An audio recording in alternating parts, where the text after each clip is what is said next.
Futurist Jim Carroll from the home broadcast studio. Here's a reality. Some people watch the future happen. Other people make the future happen. What type of person do you choose to be? Because we live in an era of absolutely relentless change. And right now, you need to make the decisions as to what you are going to do to reinvent yourself for a world in which truly the future belongs to those who are fast. You know, since this global pandemic began, I've been working incredibly hard to build what I am calling one of the world's most sophisticated home-based broadcast studios. And I did a little bit of an upgrade on the weekend with a new stage set. And it all fits into my philosophy that you can sit around and be a part of the future and watch it as it unfolds in front of you, or you can choose to make your own future. In my old life, when I would appear on stage in front of thousands of people talking about the future, talking about trends, talking about what comes next, it was my job to inspire them to align to a world in which disruptive change was coming at us from every single direction. It was my job to encourage people to think about the trends that would change their future. It was my role to inspire them to align to those trends through innovative and disruptive thinking in order to turn those trends into opportunity. And as this new world has unfolded, I don't think my job has changed. I'm just doing it in a different place, in a different stage, in a different format, hanging out in my home broadcast studio, encouraging people to think about what comes next. You know, I looked at my web traffic this morning and I found that there were a lot of people reading a post that I put up on May the 4th earlier this year, which was entitled, "You can fail and win, or you can fail to win."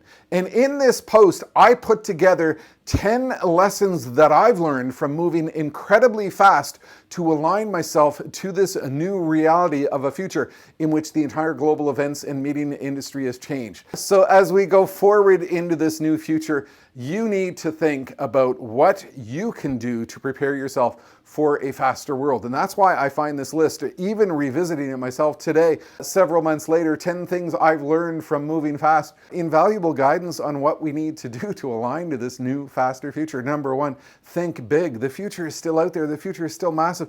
There are so many opportunities around us. The second thing you need to do is you need to have a mindset that you are willing to learn as you go. There is no magic formula in this COVID-19 global pandemic economy. Everything is changing. Everything is mixed up. There is no certain path forward. So all you can do is set out in the voyage and learn everything you can as you make your way through it. Be prepared to make mistakes. You're going to make a lot of mistakes. You are learning new skills, new capabilities, learning how to do things you haven't done before. And there's going to be a heck of a lot of things that are going to go wrong along the way. And that's the only way that you can truly learn. Go for the small wins. In this new world, you might not get the big success that you've had in the past because your entire world has shrunken to a smaller degree. So you got to go for the small wins. You have to take the positive feedback where you can get it. You have to ensure that you can work the criticism. If you are reinventing yourself, if you are making mistakes, if you are pursuing new ideas and new territory, there's going to be people who are going to criticize you for it. And you have to learn not to hide from that criticism, but to use that as a tool to turn that to your advantage.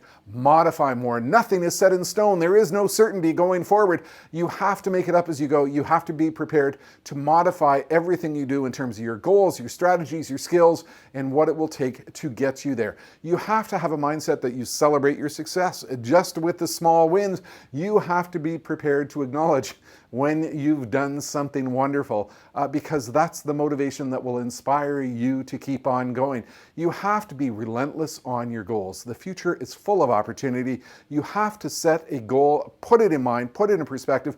One of my goals was to build one of the world's best online broadcasting studios, and I think I'm getting there with all the initiative that I'm putting in place. Embrace the uncertainty. There is no certainty. You have to realize that what you're planning to do this week might change fundamentally next week, and that's part of the overall journey. Share your story. That's part of what I'm doing here as I work and build this home broadcast studio. I think it's critical to try to inspire others to come along in the voyage. You have to share your story.